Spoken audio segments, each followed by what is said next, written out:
कई महीनों तक ये सब चलता रहा। विजय, आज हम दोनों को पार्टी में जाना है। सब हमारी पत्नी से मिलना चाहते हैं। अजय और विजय ने आराध्या को बुलाया। खाना भरपूर मात्रा में ना मिलने की वजह से वो बहुत कमजोर और पतली हो चुकी थी। आराध्या, जल्दी से तैयार हो जाओ, हमें पार्टी में चलना है। थोड़ी देर बाद आराध्या तैयार होकर आ गई।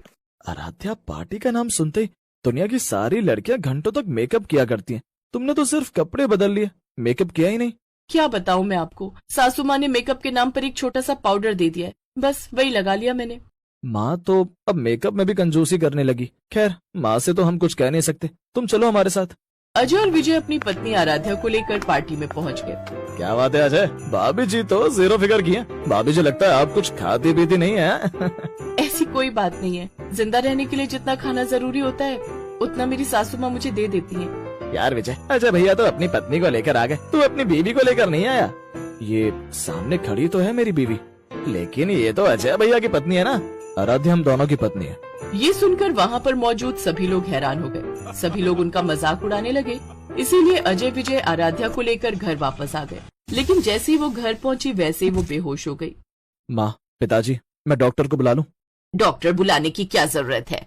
अगर डॉक्टर को बुलाएंगे तो बहुत फीस लेगा। तू ऐसा कर, किसी कंपाउंडर को ही बुला ले। इतने में वहाँ पर आराध्या का ससुर आ गया। तुम अपनी बहू के साथ रसोई घर में कंजूसी करती हो, पानी देने में कंजूसी करती हो, हर चीज में कंजूसी करती हो।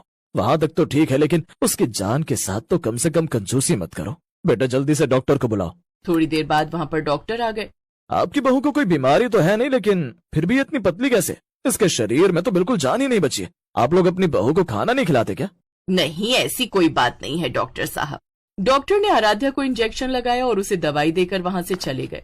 अब आराध्या को चलने में भी परेशानी हो रही थी। वो बिस्तर से जैसे ही उठती वैसे ही वो धड़ाम से गिर जाती। लगता है अब इसे खाना ज्यादा खिलाना होगा। 1 हफ्ते से बिस्तर पर पड़ी हुई है। तब से ना ही मेरे बेटों को टाइम पर टिफिन मिल पाता है, ना ही हमें टाइम पर चाय मिल पाती है। आराध्या की वजह से घर का सारा काम रुक गया था। इसलिए उसकी सास ने अपने हाथों से आराध्या को जूस और खाना खिलाना शुरू किया। 15 दिन तक भरपूर मात्रा में खाना और जूस पीने से वो पूरी तरीके से स्वस्थ हो गई।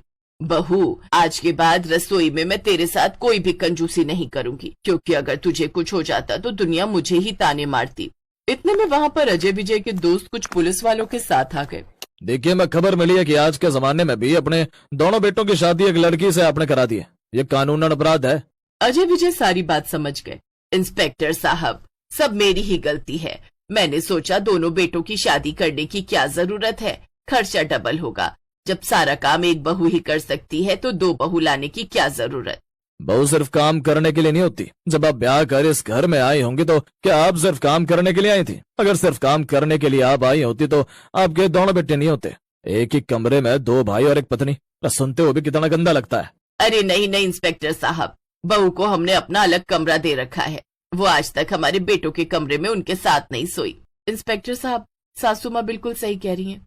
इस तरह की शादी तो मैंने अपनी जिंदगी में पहली बार देखी।